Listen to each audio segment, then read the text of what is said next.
ನಮಸ್ಕಾರ ಎಲ್ರಿಗೂ. ಕಥಾ ಸಂಗ್ರಹ ಯೂಟ್ಯೂಬ್ ಚಾನಲ್ಗೆ ಎಲ್ರಿಗೂ ಸ್ವಾಗತ. ಒಬ್ಬ ವ್ಯಕ್ತಿ ತನ್ನ ತಂದೆಯನ್ನು ಬಹಳ ಚೆನ್ನಾಗಿ ನೋಡ್ಕೊಳ್ತಾ ಇದ್ರು.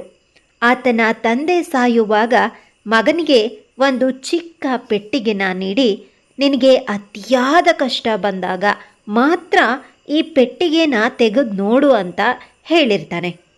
ಆ ಮಗನಿಗೆ ವಯಸ್ಸಾಗೋಗ್ಬಿಡುತ್ತೆ. ಹೇಳ್ಕೊಳ್ಳುವಂಥ ಕಷ್ಟ ಏನೂ ಬರೋದೇ ಇಲ್ಲ. ಹಾಗಾಗಿ ಆ ಪೆಟ್ಟಿಗೆನ ತೆರೆಯುವಂತಹ ಪ್ರಸಂಗವೇ ಅವನಿಗೆ ಬರಲಿಲ್ಲ. ಆದರೆ ಒಂದಿನ ಅವನಿಗೆ ಅಂಥ ಕಷ್ಟ ಒಂದು ಬಂದೊದಗುತ್ತೆ.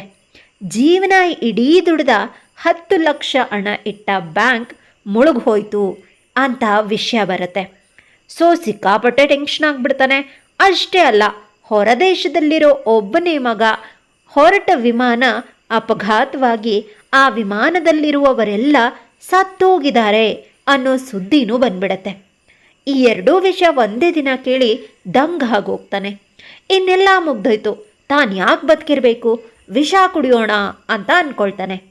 ಆದರೆ ಅಷ್ಟರಲ್ಲಿ ಅವನಿಗೆ ತಂದೆ ಹೇಳಿದ ನೆನಪಾಗುತ್ತೆ. ಆ ಪೆಟ್ಟಿಗೆ ತೆರಿತಾನೆ.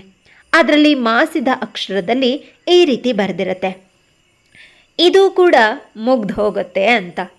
ಆತನಿಗೆ ಬಂದ ಈ ಕಷ್ಟನೂ ಮುಗ್ದು ಹೋಗುತ್ತೆ ಅಂತ ಆತನಿಗೆ ಒಳ ಮನಸ್ಸು ಅದನ್ನು ನೋಡಿ ಹೇಳುತ್ತೆ. ಆತ ಧೈರ್ಯವಾಗಿ ಆ ದಿನ ಮಲ್ಕೊಳ್ತಾನೆ.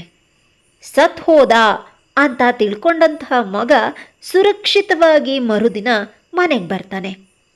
ಆತ ಬರಬೇಕಾಗಿದ್ದ ವಿಮಾನಕ್ಕೆ ಬರದೆ ಬೇರೆ ವಿಮಾನಕ್ಕೆ ಬಂದಿರ್ತಾನೆ. ಹಿಂದೆ ತೆಗೆದುಕೊಂಡ ಲಾಟರಿ ಟಿಕೆಟ್ಗೆ 10 ಲಕ್ಷ ಹಣ ಅದೇ ದಿನ ಬಂದಿರತ್ತೆ.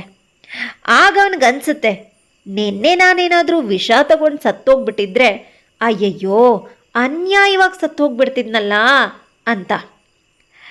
ಇಷ್ಟೇ ಈ ಕತೆ ನೀತಿ ಏನು ಅಂತಂದರೆ, ಏನೇ ಕಷ್ಟ ಬಂದರೂ ತಾಳ್ಮೆಯಿಂದ ಇದ್ದರೆ ಅದು ಸಹ ಮುಗ್ದು ಹೋಗುತ್ತೆ. ಅರ್ಥಾತ್ ಜೀವನದಲ್ಲಿ ಎದುರಾಗೋ ಯಾವುದೇ ಕಷ್ಟ ಸಂಕಷ್ಟಗಳಿಗೂ ತಾಳ್ಮೆ ಮುಖ್ಯವಾಗಿರುತ್ತೆ. ಕಷ್ಟಕಾಲದಲ್ಲಿ ಧೈರ್ಯದಿಂದಿರಲು ಎಲ್ಲವೂ ಸಮಾಧಾನಕರವಾಗಿ ಮುಗಿಯುತ್ತೆ ಅನ್ನೋ ವಿಶ್ವಾಸ ಇರಬೇಕು ಅಷ್ಟೆ. ಕತೆ ಹೇಗನ್ನಿಸ್ತು? ಒಂದು ಚಿಕ್ಕ ಕತೆ, ಆದರೆ ತುಂಬ ತೂಕ ಇರುವಂಥ, ತುಂಬ ಅರ್ಥಗರ್ಭಿತವಾದಂಥ ಕತೆ. ಡೆಫಿನೆಟ್ಲಿ ನಿಮಗೆಲ್ಲ ಇಷ್ಟ ಆಗಿರುತ್ತೆ ಅಂತ ನನಗೆ ಗೊತ್ತು. ಕತೆಗೆ ಒಂದು ಲೈಕ್ ಮಾಡಿ, ಶೇರ್ ಮಾಡಿ, ಹಾಗೆ ಸಬ್ಸ್ಕ್ರೈಬ್ ಮಾಡೋದನ್ನು ಮರಿಬೇಡಿ.